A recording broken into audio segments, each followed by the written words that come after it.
Adam, where are you? My lord, I am naked. Why are you naked?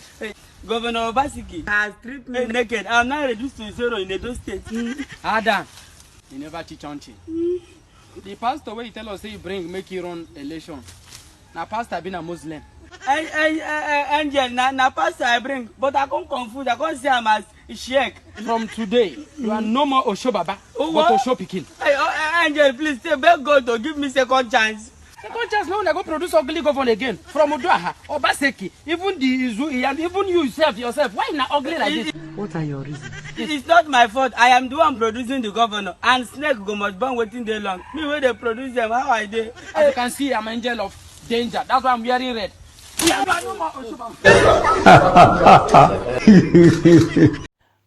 Welcome back again to my YouTube channel. Good morning, good afternoon, good evening, depending on wherever you are watching me from. I remain your humble girl, Anointed Lady TV. Please, if today is your first time of coming across my channel or you've been watching me, you've not subscribed, please today consider hitting that red button where they will subscribe and turn on the bell so that whenever I upload any video, you will be notified. To all my returning subscribers, thank you very much for tuning in. And to my new subscribers, I officially welcome you into this amazing family. In 2020, we're still talking about police intimidating Nigerians. We're still talking about the police extorting Nigerians. We're still talking about the police murdering Nigerians. The institution of the police, and Sars by extension, is supposed to be an institution we all look at with pride. It's supposed to be an institution we look up to and say, we are safe. But contrary is the case, Mr. Speaker. As you rightly said a couple of weeks, Mr. Speaker, you said the average Nigerian is more afraid of the police officer than he is of armed robbers. You were absolutely spot on, Mr. Speaker.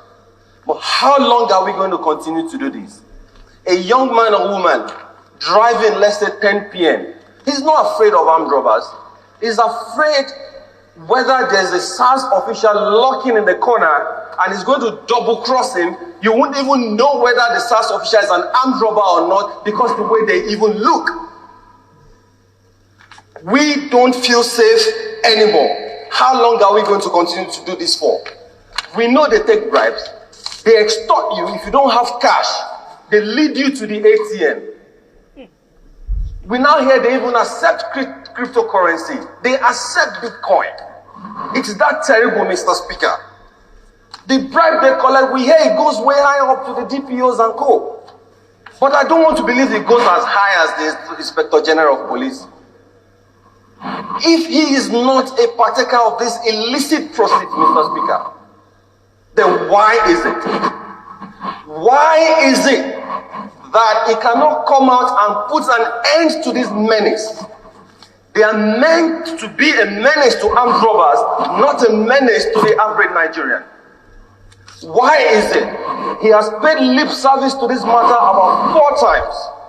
He will release a statement and the next day the boys are back on the road. The time is going to come, Mr. Speaker, when the people are going to rise up. They're going to start asking themselves, where are the SARS officials? And they're going to take up arms and start fighting the SARS people.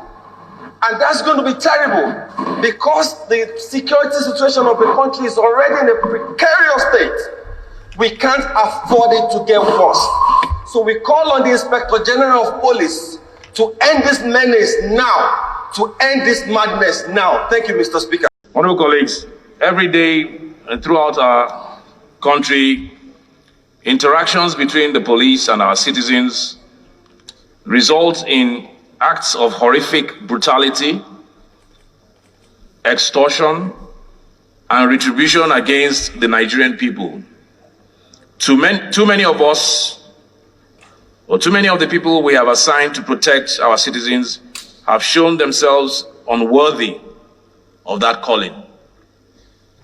Their actions betray our trust and wreak unquantifiable damage on the already frayed fabric of our society. Unfortunately, many of those who have betrayed our trust in this manner are never answerable for their actions. At the heart of the fundamental failure lies the unavoidable truth that we do not have an independent framework for ensuring that members of the Nigerian police force are appropriately held to account when they fail to adhere to the policies and laws that govern their operations. We have long expected the Nigerian police force to police itself. It is now abundantly clear that this was the wrong call. For the benefit of a functioning system of policing in Nigeria, it is now necessary that Parliament steps in to introduce an independent, fair, and practical approach to ensure that those to whom we grant the authority to act in the name of the state are held to the highest standards of professional conduct. Over the next 30 days, the House of Representatives will work with the Nigerian Bar Association, with civil society, and with Nigerians of good conscience to draft new legislation that establishes a system of independent accountability that, one, holds erring members of the police force to account for their conduct in the performance of their duties and imposes civil and criminal liability for violations of the police code. And two, also compel the Nigerian police force to take responsibility for the failures of training and discipline that leads to such violations. The Constitution of the Federal Republic of Nigeria in section 215 subsection 5 states that the question whether any and if so what directions have been given to the police under this section shall not be inquired into in any court of law. This provision presents a singularly obstinate obstacle to any system of effective judicial review of policing in Nigeria. Therefore, any reforms of the operations of the Nigerian police force must include a constitutional amendment to expunge this painfully undemocratic clause from our country's constitution.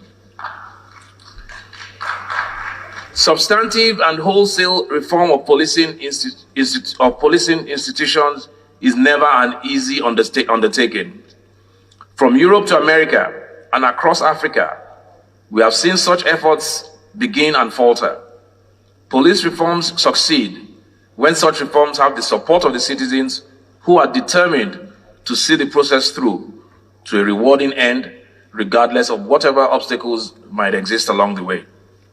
This House of Representatives will act to ensure that these agents of the state, to whom we have assigned the duty to protect and serve, are deserving of the faith and respect of the Nigerian people. I ask for the support of all Nigerians as we begin this endeavor. Let us work together to achieve the vision of a nation where the citizens trust the police to always act in the public's best interest by respecting the rights of citizens and following the due process of law. God bless you all. Rise on the strength of Order 8, Rule 4 of our standing rules to move a matter of urgent national importance on the need to put a stop to the human rights abuses by the Special Anti-Robbery Squad, Sars, of the Nigeria Police Force. And the motion reads as follows. The House notes with great concern the persistent outcry by Nigerians over the brutality and human rights violations by the Special Anti-Robbery Squad, Sars, of the Nigeria Police. Disturbed by the alarming rate of unauthorized raids, extortion, stealing, frame-ups, indiscriminate search of mobile phones and other smart devices, and arbitrary confiscation and fraudulent conversion of private property of citizens to their personal use. Realizes that this is a sharp departure from their core mandate of responding to cases of armed robbery, kidnapping, and other violent crises.